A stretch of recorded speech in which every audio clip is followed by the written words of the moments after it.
Netflix has a new psychological thriller, and it's now one of the trending topics in the online streaming giant. The Guilty is a 2021 American crime thriller film directed and produced by Antoine Fuqua from a screenplay by Nic Pizzolatto. A remake of the 2018 Danish film of the same name, the film stars Jake Gyllenhaal and Christina Vidal, with the voices of Ethan Hawke, Keough, Eli Goree, divine Joy Randolph, Paul Dano, and Peter Sarsgaard. The Guilty had its world premiere at the 2021 Toronto International Film Festival on September 11, 2021. The film was released in a limited release on September 24, 2021, then digitally on Netflix on October 1st.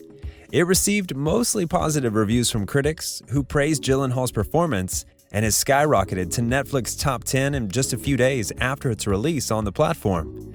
Now, that's what you call a great job. The film was so good, the setting was thrilling, and the storyline was daunting as it was compelling. But what surprised and baffled many audiences was the shocking twist and ending that left many viewers in awe. Now, not all viewers understood and appreciated the twist, and that's what we are here for. Today we'll take a deep look at the twist and ending of the new movie on Netflix, The Guilty, and why the threads were woven that way. But let us warn you, we will be going into some intricate details, and if you haven't watched the whole film yet, then get ready for a lot of spoilers. But before anything else, please first make sure you hit that subscribe button and notification bell for more updates. Now, let's dive right in. You'll be forgiven for having deja vu when you open Netflix. New to the site today is a film called The Guilty starring Jake Gyllenhaal, which follows a single evening for a 911 operator named Joe.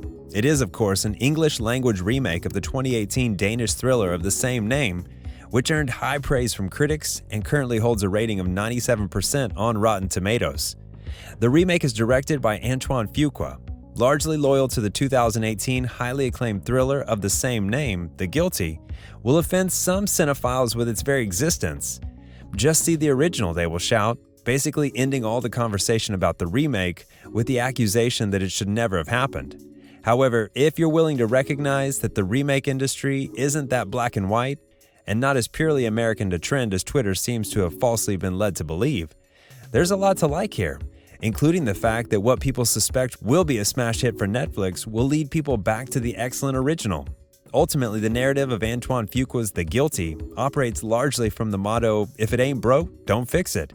And yet, to be fair, screenwriter Nic Pizzolatto, True Detective, does add a few different notes of commentary on American policing and ignorant masculinity that slightly distinguishes his take thematically, and Jake Gyllenhaal delivers as one would expect, proving again that he's one of the most consistent actors alive. As the sole actor to really have screen time, well, there are a few fellow dispatch workers, but the rest of the pivotal actors are voice only. But we'll get into all of that as we explain what exactly happened in The Guilty. In this remake of the 2018 Danish film, Los Angeles police officer Joe Baylor is on a night shift answering 911 calls after he's demoted. The skeleton of this thriller is pretty much identical, all the way down to the clever little prologue that sets up our protagonist as flawed, while also adding a different backdrop that's very California. He's wrestling with an undefined controversy that demoted this LAPD officer into a dispatcher and has led to calls from reporters. Finally, he's dealing with a separation from his family, trying to call his daughter just to say goodnight. All of this oppressive tension leads him to quickly judge the people who call him, like when he scolds a caller for taking drugs or argues with another one who's been robbed by a prostitute on Bunker Hill. The breakneck pace of this thriller picks up when Joe gets a call from a terrified woman named Emily. She's in trouble but can't exactly say why, so Joe leads her through a series of yes and no questions. He figures out she's in a very bad situation, and he soon gets incredibly invested in her nightmare, even more so after he speaks to Emily's 6-year-old daughter, who's home alone and terrified. He vows to save Emily and her daughter without really having any clear understanding of what's going on. He acts on his interpretations and makes some drastic mistakes. It's clear to the viewer that Joe doesn't have the entire story. It's also evident that acting on impulse may have been what got Joe Baylor in trouble to begin with. We learn that Joe's natural intensity has been amped up due to the fact that he's awaiting trial the next day for shooting a man while on active duty. Technically, Joe feels compelled to rescue Emily and reunite her with her daughter Abby to prove that he can save lives and that he's more than his mistake. There's a sense that if he can save Emily, that everything will finally be better. He will be a good cop, a good father, and a good man. Of course, anyone who places that much personal baggage on one case is going to make some crucial mistakes. Still, Joe's read on the situation is completely wrong. First, 2 LAPD officers perform a wellness check on Abby, who was left at Emily's home when she was supposedly kidnapped.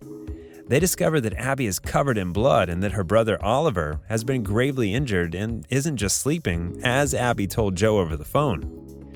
Turns out he was stabbed. Joe gets back on the phone with Emily and tries to coach her through an escape. He once again asks Emily about Oliver, and she describes that he was sick. She said she believed Oliver had snakes in his stomach, and she decided to take them out. Joe puts 2 and 2 together, realizing Emily is the one who cut her son, and based on the information of where the mobile phone call came from, she was actually being driven back to the hospital.